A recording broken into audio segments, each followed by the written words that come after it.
عرب داناؤں کا کہنا ہے کہ 6 قسم کی عورتوں سے کبھی شادی مت کرنا، ورنہ وہ آپ کی زندگی کو جہنم بنا دیں گے۔ بسم اللہ الرحمن الرحیم۔ السلام علیکم ورحمۃ اللہ وبرکاتہ۔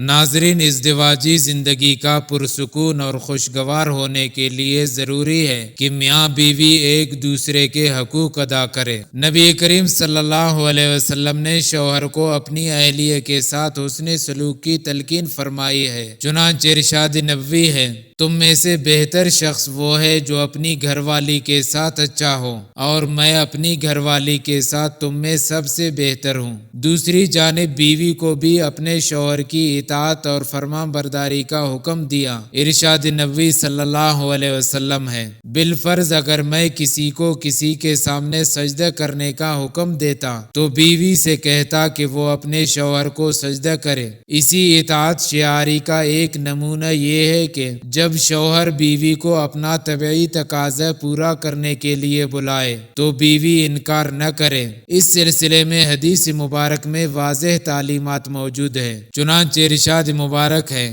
جب آدمی اپنی بیوی کو اپنی حاجت پوری کرنے کے لیے بلائے اور بیوی انکار کرے، جس پر شوہر غصے کی حالت میں رات گزارے، تو صبح تک فرشتے اس عورت پر لعنت بھیجتے رہتے ہیں۔ دوسری روایت میں ہے، جب شوہر اپنی بیوی کو اپنی حاجت پوری کرنے کے لیے بلائے تو وہ اس کے پاس چلی جائے، اگرچہ روٹی پکانے کے لیے تنور پر کھڑی ہو۔ کسی عرب دانا نے کہا ہے کہ 6 قسم کی عورتوں سے نکاح مت کرو۔ پہلا، انانہ، وہ عورت جو ہر وقت کراہتی رہے، تھوڑی سی پریشانی پر واہ ویلا شروع کر دے۔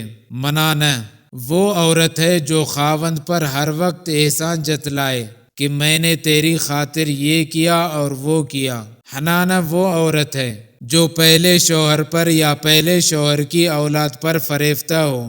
حداقہ، وہ عورت ہے جو ہر چیز کی خواہش رکھے اور اپنے شوہر سے مانگے۔ براقہ، وہ عورت ہے جو ہر وقت بناؤ سنگار میں لگی رہے۔ شداقہ، وہ عورت جو زیادہ بکتی رہے۔